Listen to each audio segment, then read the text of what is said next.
Hello guys! Hello Capricorn! Welcome dito sa aking channel, Kapalaran 888 Capricorn. Alamin natin kung anong messages, vibration, gabay energy. Para sa inyong lahat, ito ay general reading para sa last 2 weeks ng April 2024 para sa lahat ng Capricorn. Okay, so ano ba ang gustong sabihin sa inyo ng baraha? Capricorn. Okay. So, meron tayo ditong 3 cards. Number 20, number 8, number 2. Number 22, 8. Okay. So, sa last 2 weeks ng April, sinasabi ng baraha sa'yo dito na posibleng mayroon kang kailangan na pagdesisyonan or mayroon kang kailangan na bigyan ng pansin, Capricorn, tungkol sa iyong pamilya. Okay? So, nakikita natin dito na siguro may mga parang may mga ginagawa ka siguro ng mga unhealthy lifestyle or unhealthy habits, bisyo, mga ways, or yung alam mo yung parang ang self-sabotaging kasi na to is pagre-rebelde. Okay? So, nakikita natin dito na kailangan mong, kumbaga, bigyan ng pansin ang mga kapamilya mo o yung mga taong nagmamahal sa'yo o yung mga taong nagkikare talaga sa'yo sa kung ano man itong ginagawa mo sa ngayon. May mga kapamilya ka, may kaibigan, may taong talagang nagmamahal sa'yo na yun ang kailangan mong bigyan ng focus. Kasi may gusto kang baguhin, 'di ba? May gusto kang baguhin sa sarili mo, pero hindi mo siya puro lang tawag dito, yung iniisip mo lang, plano, pero hindi mo siya ginagawa. May kapamilya ka dito, it's either mother or father figure ito or karelasyon, Capricorn, or anak, na siguro kung hindi man ikaw ito na nagsa-self-sabotage, it's either parte to ng pamilya mo. So, pwedeng may anak ka, or pwedeng apo, pamangkin, or pwedeng asawa na mayroon siyang kumbaga mga bisyo or mga unhealthy lifestyles or habits na kailangan mong kontrolin.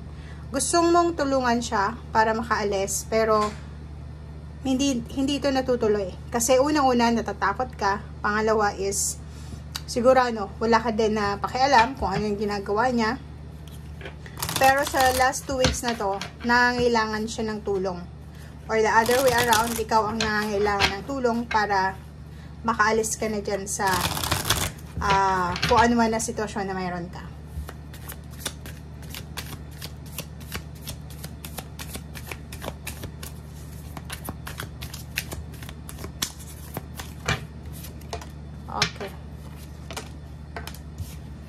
Okay, so Capricorn, may iba din sa inyo dito, Capricorn, na may relationship na magsisimula. Okay?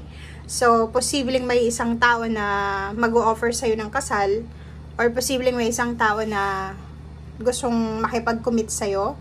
It's either business or any types ng relationship or commitment ito. So, comment down below if may mag-offer sa'yo ng kasal sa buwan ng Abril, lalo na sa last 2 weeks, or kasi 33 to So, ibig sabihin, if kung sino man itong mag-o-offer sa'yo ng partnership, business partnership, or investment, or offer ng trabaho, negosyo, or kung pa man, eto ay, kumbaga, makakatulong sa pagtaas ng pangarap mo, or pag-abot sa pangarap mo. So, nakikita ko sa'yo dito, may Capricorn dito na in a relationship ka, babae ka, pero kahit in a relationship ka, hindi ka masyadong kampante sa karelasyon mo.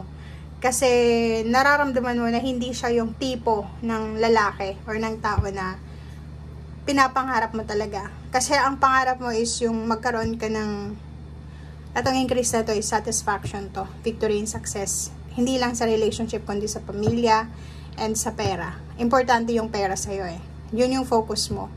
Okay? So, nakikita ko sa'yo dito na if in a relationship ka pa lang or pwedeng live-in partner, posibleng hindi pa kayo talaga yung para sa isa't isa. Kasi may feeling of emptiness kang nararamdaman eh. Kahit sabihin natin mabait siyang tao, mabuti siyang tao, pero may kulang eh. Wala siyang wala siyang pera. And at the same time siguro galing siya sa mahirap na pamilya, or siguro medyo may pagkatamad siya, or kung ano pa man, or mahiyain, or kung ano pa man siya. So, nakikita mo yung sarili mo na parang magsasuffer ako if sa kanya ako magpapakasal. Parang ganun. So, comment down below if resonated ka dito, guys.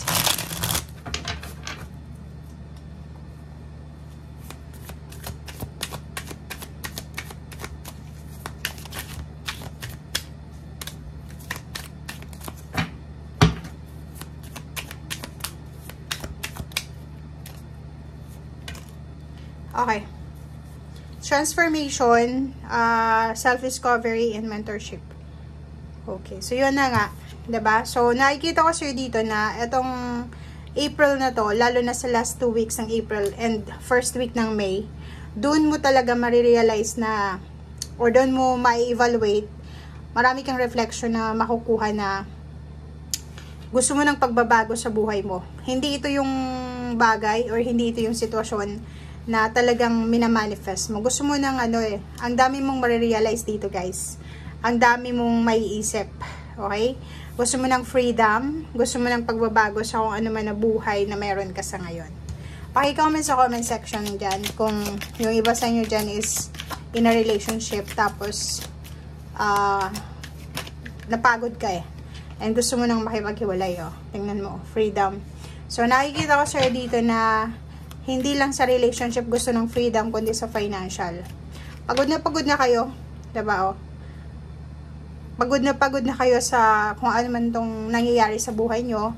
Nasa 5 of air ka eh, diba? Parang pakiramdam mo, palagi na lang na failure yung mga nangyayari sa buhay mo. So, parang maghahanap ka talaga dito ng ways or paraan para makuha mo to na financial na to.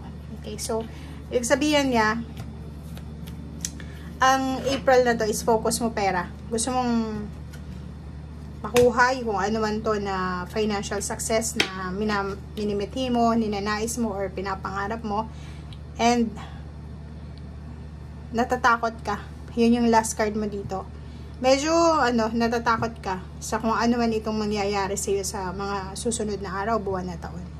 Especially nga, kung yung partner mo ngayon, karelasyon, ay financially unstable yung situation niya. So, medyo nagpapanik ka. Medyo nagmamadali ka na makaalis dyan sa situation mo. Pwedeng unemployed yung asawa mo, or partner, live-in partner, boyfriend, girlfriend, or kung sino man.